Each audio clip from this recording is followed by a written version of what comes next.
You're in my Open Door Boatshop with me here again, and this is the TotalBoat skiff right here.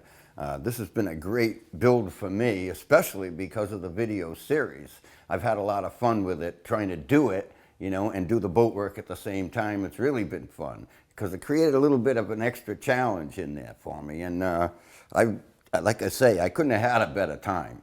And it's been motivational to me, especially my audience, because they seem to like it a lot. And it makes me want to try to do a good job and have a good time doing it, because I don't want to have a bad time in front of my audience. So I've kind of put that aside, and I'm having nothing but a good time. So, here we are right here. We've got a number of different things left. I mean, just recently I showed you my hawse pipes that I put into the deck right here, or into the gunnel, and how I would tie it off. And we've been doing some painting and varnishing. So right now what I've got to do is to polish this transom off. Now, there's a number of things left to go here. The most important part of it, I would say, would be the center knee right here that I've got to actually cut and bolt in.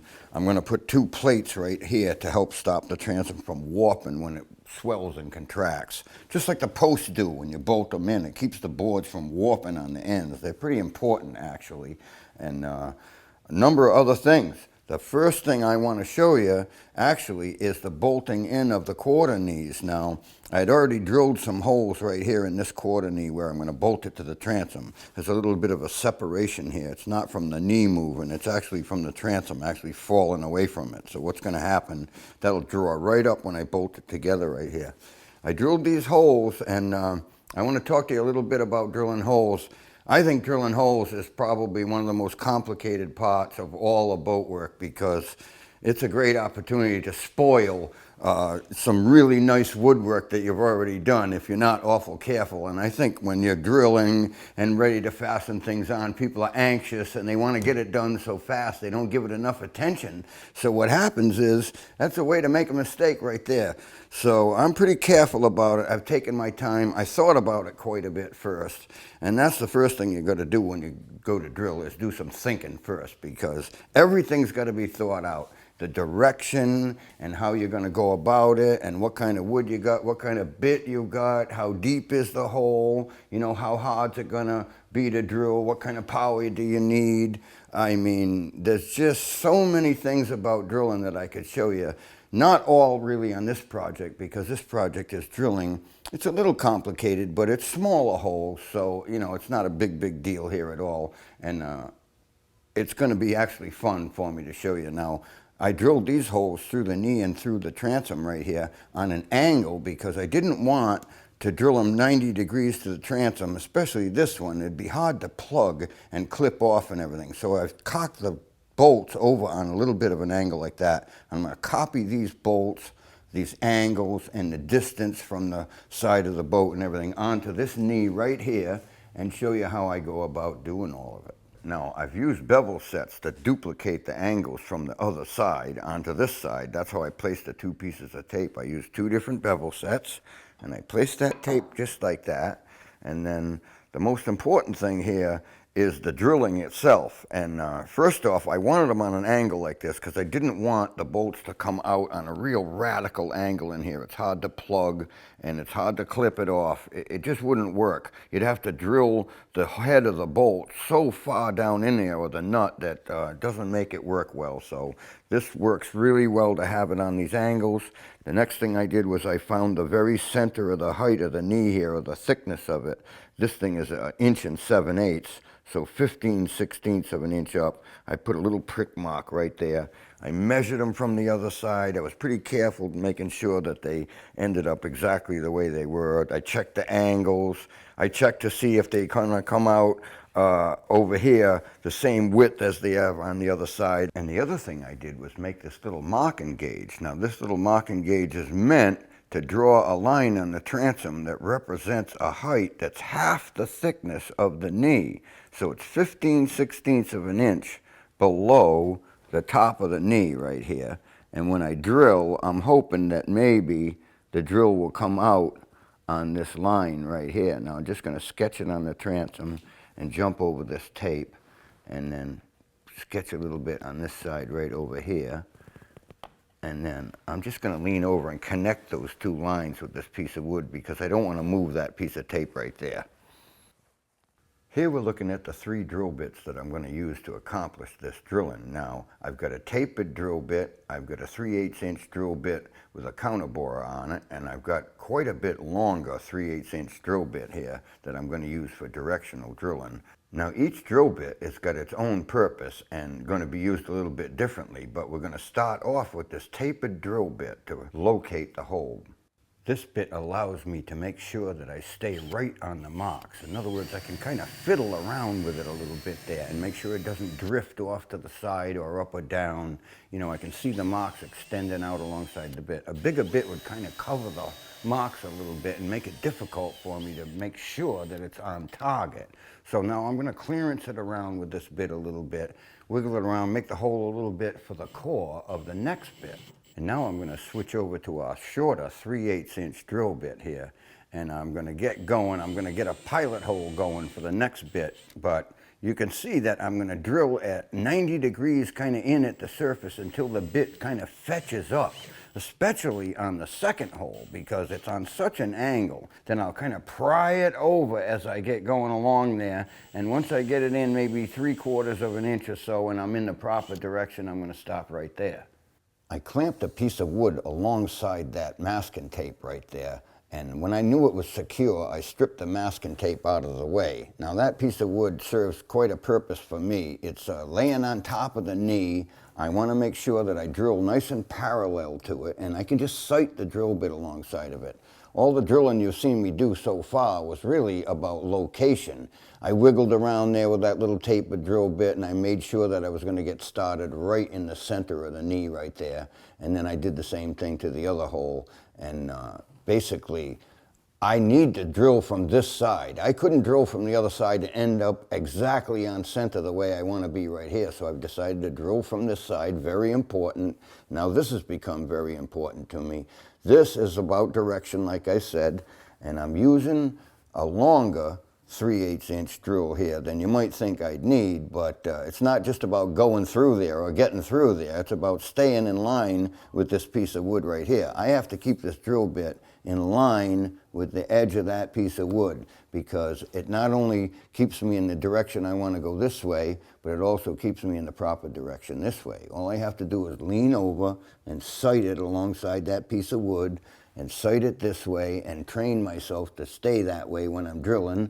And the other thing I can tell you is this drill was really designed for metal, but I'm going to use it for wood because I don't want a drill that pulls its way in and goes real fast or just gets me offline. I want a drill that I have to push a little tiny bit as I'm drilling so that I can be patient about drilling it.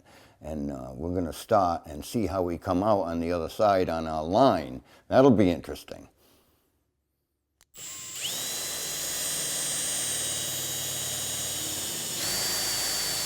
Drilling this first hole, I'm just making sure that the drill bit parallels my drilling guide that I had clamped up there. And you know, I don't have to get too aggressive because if I push and get out of alignment, that's not what I'm trying to do. I'm trying to keep it in alignment and be patient about how it goes through. So you just do as nice a job as you can. Now that one's through and I have no idea how it came out, but I'm pretty confident, so I'm going to do exactly the same thing on the second hole. I'm going to clamp my drilling guide down and go for that one too, exactly the same way. Now this one's a little bit longer, and you can see when I push the drill bit in past the length of the flutes, it jams up the flutes and starts creating quite a bit of heat in there. And combined with that beeswax, I don't know what makes it happen, but I'll tell you what, when you pull it out really quickly, you get this exhaustion of fumes or smoke that comes puffing right out of there. It's pretty cool being here in front of it. I'm hoping you can see it because it's pretty neat, stuff like that. But let's push this one all the way through and stop right there. How'd I do? Look at that, not bad, right on the line. Oh God, there ought to be a law against that. Let's take this thing off. Next thing is to switch back over to that shorter drill bit with the counter borer on it and use the hole that I've drilled itself as the guide. It'll center that counter bore really perfectly. It won't wiggle around and make a mess of the hole. I wouldn't want to have drilled that counter bore first and then tried to center the drill hole on the counter bore hole. That stuff doesn't work. We're going to get both holes on both sides drilled inside and out. And, you know, the holes are a little contrary to the angle of the transom or the angle of the knee, but you see, that's why we have to guide that counterbore so perfectly.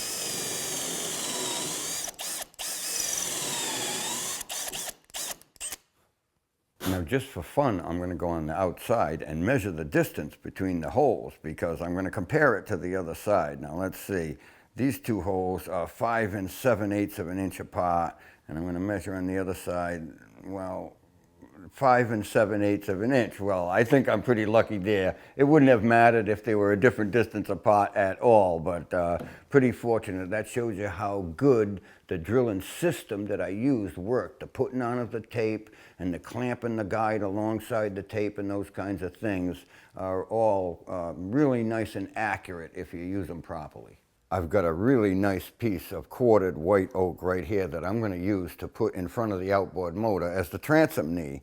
Now, it's a leftover from another job that I've done, and it's been laying around for quite a while. Like I said, it's nice and quartered. The annual rings are going right through it in this direction right here with the medullary rays in this direction. It's perfectly seasoned. It's been laying around here for quite a few years, actually, and I'm going to resaw it from 3 1/4 inches down to 2 3/8. I'm going to use this side against a fence and saw this side right off.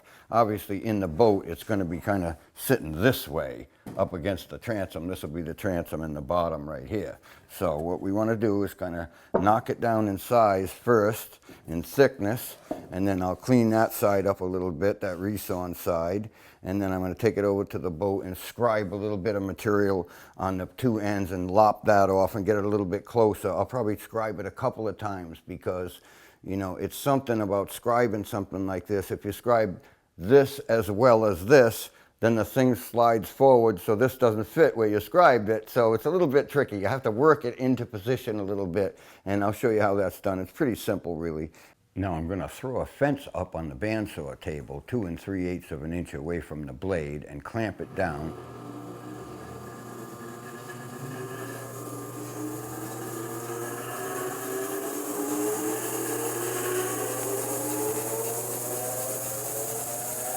I'm quickly ripping it down to thickness on the bandsaw, and while the bandsaw is still running, I'm going to take the knee over to the boat. Now, it wasn't cut to fit to the boat at all so far, and I'm going to take a little piece of piano hinge and make a quick scribe up the transom and one along the bottom.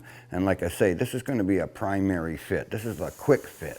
Now I'm going to take the thing over to the saw and saw it out very patiently on the bandsaw. I'm finishing the first 2 cuts, and I'm going to take the knee back over to the boat and see how it looks. Now, I've noticed that the very bottom transom plank is sticking out a little bit beyond the top one, and it's not going to be corrected or anything like that. So what I've got to do is make a little scribe right there. I'm taking a pencil and just scribing it along about 1/8 of an inch, even less than 1/8 of an inch, and I'm going to take that back to the bandsaw. Now, as long as I'm really nice and patient with this bandsaw, I can take that material off. I can split that pencil line right down the middle on this bandsaw because the saw's not shaking all over the place or doing anything wrong. It's very sharp. The guides are nice and tight on it, and it just does a great job. It also does a great job at resawing timbers up to 16 inches thick. So, you know, this saw is really amazing, and without this, I don't know how in the world I'd make a cut like that. You couldn't do it on a bandsaw or with any kind of hand equipment whatsoever. This is the only piece of equipment you can do something like that on. Now I'm putting the knee back in position again, and you can see where that little bit of material has been removed, and it fits right up against the transom plank, and pretty nicely. The whole thing fits pretty nicely, but I'm noticing there's a little roll in the top plank right at the very top. It's a thickness issue as it's seasoned. It's gotten a little bit thicker here and a little bit thinner over here. Well, that's actually fitting pretty good right there. I suppose I could smooth up any of the cuts a little tiny bit, but I'm not really going to improve it too much. Let me just go over them one quick one with a plane right here. I've got it on a sawhorse here, and I'm just sitting on it. I don't have it clamped down or anything like that, and all I'm doing is just smoothing up a straight cut. It's got some saw texture from the bandsaw in it. Now you could say right now I'm fitting the boat to the knee instead of the knee to the boat. The next thing for us to do really is to sketch out a little space that we're going to cut on the bottom for the bilge pump so that the bilge pump can sit right underneath the knee. I'm just going to sketch it something like that. We're going to cut it something like that. Then I'm going to take my pencil and I'm going to sketch on just a real quick, and I mean real quick because I'm going to improve it afterwards, the shape of the top of the knee. Now I'm using my hand kind of like a compass here, and I'm just going to go around like so. That looks kind of cool there. Then I'm going to come up here, do the same sort of thing like this, right straight off the top of the transom. Now I've put a number of radiuses on there actually, but I kept making it smaller and smaller. Now I'm just going to connect the two last ones that I made up here a little bit with a pencil. Just a quick sketch on there, and I can lift this knee out and improve that a little bit if I want, but that's generally the size I want it to be right there. So let's just remove it and go look at it and cut it. This is the most curve that I can cut with a blade like this, an 1¼ inch blade. I can't cut a radius any tighter than this right here. I'm almost having trouble with this, so I'm going to get it cut, and then I'm going to nibble off the very corner of it because I can't cut around that at all without cutting pieces away and getting them away from the heel of the blade. So that's how you do that. You just kind of nibble it off. I'm just finishing nibbling off the corner on that first one right there. Now I have to be kind of careful and make sure I don't cut too much off. I think that looks pretty good like that. Now I'm going back to the center, that first cut that I made, because it just didn't look right after I cut it. So it doesn't matter. It doesn't have to fit to anything or anything like that. What it has to do is look good, like I said. So I'm going to adjust that a couple of times and get a look at that. And that looks pretty good. So I'm going to nibble the second corner off. Now you have to be, like I said, patient with it because you're not going to get close to the line for very long. You start out kind of on the line and then it kind of fades off the line, and you have to reposition the whole knee on the table of the bandsaw because you just can't go progressively around there. So you reposition it, you make another cut, you reposition it again, you do that 3 or 4 times before you're satisfied. And as long as you've stayed outside the line, you can go back and adjust that anytime you want with the same bandsaw, same way. The last step here is to bring it over to my little bandsaw and cut that piece out where I want the bilge pump to go under the knee. Now, it's just a curvature right there that I can't do with any other piece of equipment, and yet this thing does it like nothing. It's been performing for me for 35 years, and it just continues to go on. Here's our transom knee right here. Now we're just going to drop it right in place where it belongs, and doesn't that look fantastic? I think it looks nice and healthy, strong. It's in the right proportions to the quarter knees right here, just a little bit heavier, and it's all the way up to the top of the transom the way the new outboard motors allow you to make it, which is really good because you used to have to leave them way down here for the old outboard motors. Now this is great. I really like this idea here, being able to put the pump on either side of the boat or dead center when you're working the boat or putting it away or something like that. It gets it out of the way completely, and you certainly need a pump on these boats, not for leaking but for rain and different reasons. So I think this is going to work out great. Really, there's not much for us to do at this point other than to clean it up and smooth it up a little bit, get some of these saw marks off of it, but basically it's complete. I put these plates here. I added these while nobody was looking. I put these on, and they're real heavy-duty 1 3/8 thick white oak quartered pieces. And the idea of that is to keep the transom from warping at all, because these are real wide white oak boards right here. You know, they would have a tendency to warp a little bit if you didn't train them flat. The kneel help do that, these plates help do it, and the corner posts help do it, like I said. And so really, all I really have to do at this point is get to Jamestown Distributors and get the bolts back here and put the bolts in the center knee and drive the bolts through here and tighten the nuts and washers up and plug it.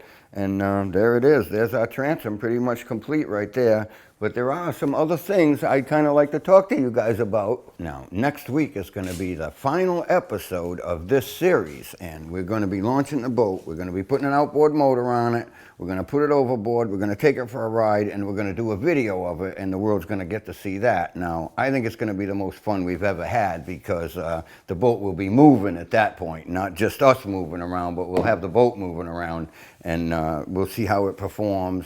It's going to be a lot of fun.